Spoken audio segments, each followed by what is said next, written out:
এবার পরের প্রশ্নটা হচ্ছে, আপনি একটু আগেই এ ব্যাপারে কয়েকটা সুন্দর হাদিসের কথা উল্লেখ করলেন, তবে ঠিক কোন কারণে রমজান মাসকে ক্ষমা প্রার্থনা বা তওবা করার মাস বলা হয়, আর এটা বলা হয় কেন?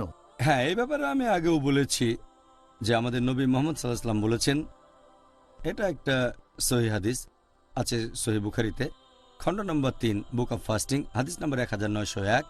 আমাদের নবী মোহাম্মদ সাল্লাল্লাহু আলাইহি ওয়াসাল্লাম বলেছেন, যদি কেউ পবিত্র রমজান মাসে রোজা রাখে সঠিক নিয়তের সাথে, ঈমানের সাথে, আল্লাহ সুবহানাহু ওয়া তাআলার কাছ থেকে পুরস্কার লাভের আশায়, তার অতীতের সব গুনাহ ক্ষমা করা হবে। এই কথাটা আবারও বলা হয়েছে মুসনাদ আহমেদে, খণ্ড নম্বর 3, হাদিস নম্বর 11524। সেখানে বলা হয়েছে, যদি কোনো লোক এই পবিত্র রমজান মাসে রোজা রাখে সঠিক নিয়তের সাথে, আল্লাহ সুবহানাহু ওয়া তাআলার কাছ থেকে পুরস্কার লাভের আশায়, তার অতীতের সব গুনাহ ক্ষমা করে দেয়া হবে। এছাড়া আরও উল্লেখ আছে, এটা আছে সহিহ মুসলিমে, খণ্ড নম্বর 1, হাদিস নম্বর 450।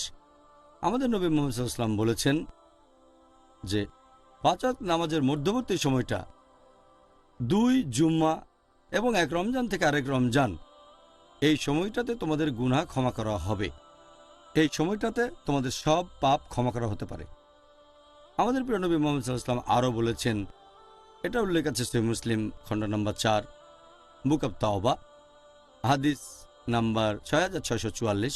আমাদের প্রিয় নবী মুহাম্মদ সাল্লাল্লাহু আলাইহি ওয়াসাল্লাম বলেছেন যে আল্লাহ সুবহানাহু ওয়া তাআলা রাতের বেলায় কেউ যদি ক্ষমা প্রার্থনা করে থাকে, আল্লাহ তখন তার দিনের বেলায় করা পাপগুলো ক্ষমা করে দেন।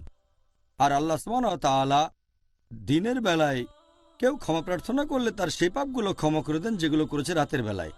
তাই এটা হলো ক্ষমা প্রার্থনার জন্য সেরা একটা মাস, এই পবিত্র রমজান মাস। এই মাসে সহজে নিজের পাপগুলো থেকে ক্ষমা পেতে পারেন, কারণ বেহেশতের দরজা এ সময় খোলা থাকে, দোজখের দরজা বন্ধ থাকে। সেজন্য রমজানকে বলা হয় ক্ষমার মাস। আল্লাহু আকবার।